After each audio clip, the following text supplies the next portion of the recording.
Hello friends, मावशीकडे जायला कोणाकोणाला नाही आवडत. आम्ही पण गेलो होतो यावेळेस माझ्या मावशीकडे शेलूला, जिथे माझ्या 3 मावश्या असतात. कारण लग्नानंतर आम्ही जोडीने गेलो नव्हतो. मी तर गेली होती, पण त्यांचे जावई कधी गेली नव्हती. तर त्यांची इच्छा होती की तुम्ही जोडीने या, आणि आमची पण खूप इच्छा होती की मावशीकडे आपण यावेळेस व्हिजिट करायची.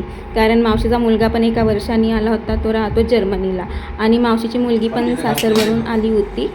तर या निमित्त सर्वांची भेट होणार म्हणून आम्ही तिथे गेलो होतो. आणि इतकं चांगलं वाटलं, म्हणजे आम्ही 1-2 दिवसासाठीच गेलो होतो. तर हसत खेळत किती म्हणजे लवकर दिवस निघून गेले काही समजलंच नाही.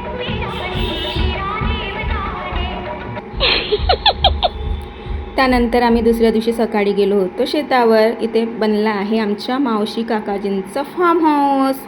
तर इथे मग म्हणजे खूप सारे भाजीपाल्याचे झाडं, फुलांचे झाडं, कापूस, तुरी सगळं काही लावलेलं आहे. आता बस तिथे फॉर्म तयार झालेला आहे, हाऊस बाकी आहे. आणि इथे बघा, हे लागवण केलेली आहे ड्रॅगन फ्रूट्सची, जे आपल्याला 1-1.5 वर्षांनी फळ खायला मिळणार आहे. आणि ही छोटीशी जी मी होती, जी इकडे तिकडे फिरत होती, आणि मी उन्हापासून इतकं प्रोटेक्ट करत होती स्वतःला, जसं की मी फॉरेनवरून आलेली आहे. आमचे दुसरे काकाजी तोडत होते, काकडीचे झाडाला लागून पिकलेल्या होत्या, आणि काही कच्च्या पण होत्या. कारण मला न्यायसाठी त्यांनी भरभरून तोडून दिलं सर्व काही. मिरच्या ह्या त्या सगळं काही.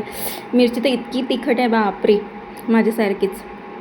तर इकडे मी घोडची भाजी, मिरची वगैरे तोडली. भरपूर काही असं तोडलं नेण्यासाठी. काकडी, चवळीच्या शेंगा, मिरची, घोडची भाजी, आता हे सगळं न्यायचं मला पुण्याला. त्यानंतर घरी आल्यानंतर मावशीने बनवून ठेवलं होतं गरमागरम नाश्ता. त्यानंतर मग होतं इकडे गावठी कोंबडा 2-3 किलोचा आम्ही बनवलं होतं, पूर्ण गावरान पद्धतीने.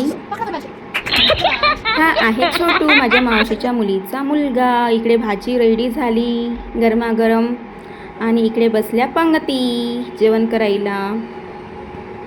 असं झालं आमचं ब्लॉग. खूप मजा आली सर्वांना भेटून.